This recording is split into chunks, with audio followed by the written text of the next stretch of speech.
Trump rejects taunts that Elon Musk is the real power behind the U.S. president-elect. United States President-elect Donald Trump pushed back on the notion that he has ceded the presidency to billionaire Elon Musk, who has taken an outsized role in the president-elect's transition to the White House. Trump made the comments during a speech in Arizona on Sunday, days after the Tesla and SpaceX owner intervened alongside the president-elect to scuttle a budget bill negotiated in Congress.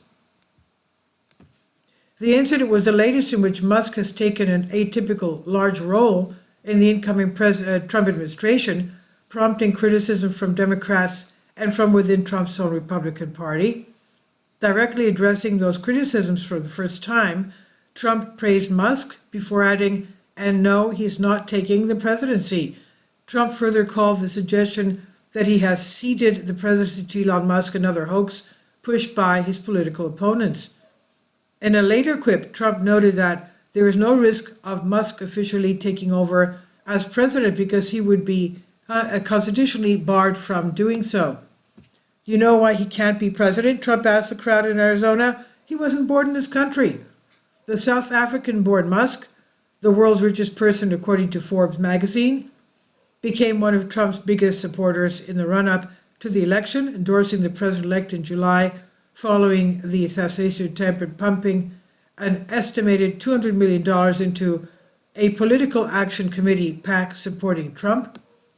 He's since been tapped by Trump to lead a proposed Department of Government Efficiency, DOGE for short, tasked with taking a slash and burn approach to federal government spending. The so-called department has been billed as an independent advisory panel and not an official government agency, and its purview remains undefined. The budget deal intervention. Trump's comments came a day after outgoing U.S. President Joe Biden signed into law a funding bill that averts the government shutdown.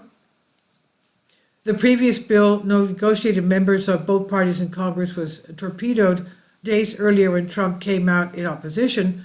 The president-elect's main contention was that the bill did not raise the debt ceiling, a political fight Trump hoped to avoid before taking office in January. The debt ceiling is the U.S.'s borrowing limit, a cap imposed by Congress on how much money the government can borrow to cover the gap between its revenue and spending. Musk had also come out in opposition to the deal, which he criticized in a flood of tweets on the X social media platform that he also owns. He pledged to financially support primary challenges to lawmakers who supported the original legislation. And speaking of the House, Mike Johnson later told U.S. media that he spoke by phone to both Trump and Musk as the new bill was renegotiated.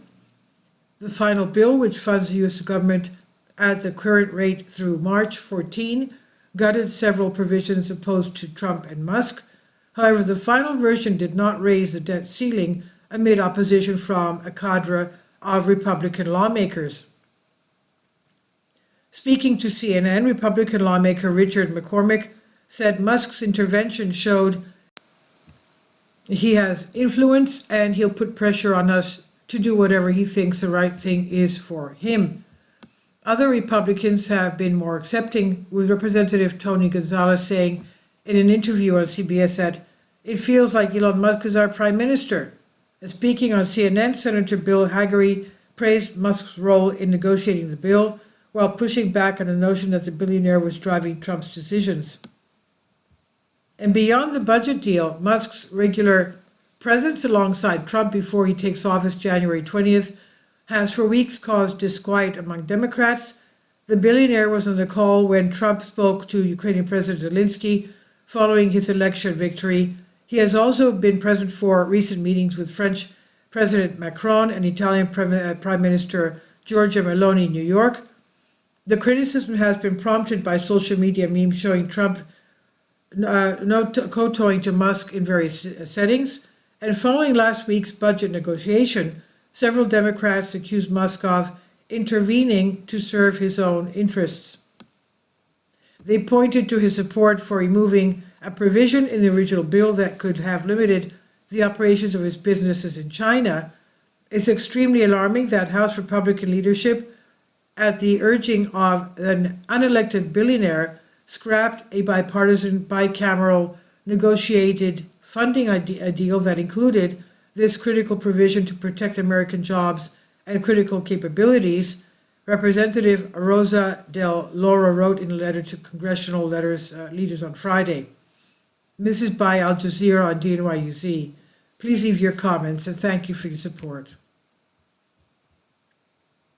Finally, support my Patreon account.